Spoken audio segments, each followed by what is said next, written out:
প্রীতি বেটা, তুই house number 14-ই চলে যা। আমি যাব না।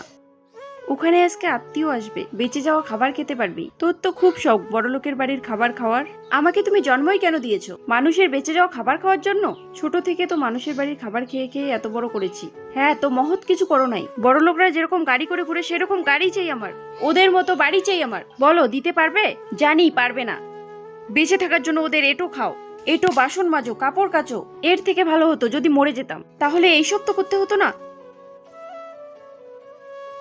মা, কোথায় নিয়ে যাচ্ছ আমায়? তুই আয় তো আমার সাথে। দেখ, এটা তোর গাড়ি। আরো দেখবি, আয়। এটা তোর বাড়ি। তোর তো এইসবই চাই, তাই না? তুমি এত টাকা পেলে কোথায়? মা, কোথায় তুমি? বেটি, আমার শরীরের অঙ্গ বিক্রি করে আমি 2 কোটি টাকা নিয়েছি। সেগুলো দিয়ে তো স্বপ্ন পূরণের শেষ চেষ্টা করেছি। তুই ভালো থাকিস, নিজের খেয়াল রাখিস। আমার লাশ সরকারি হাসপাতালে আছে।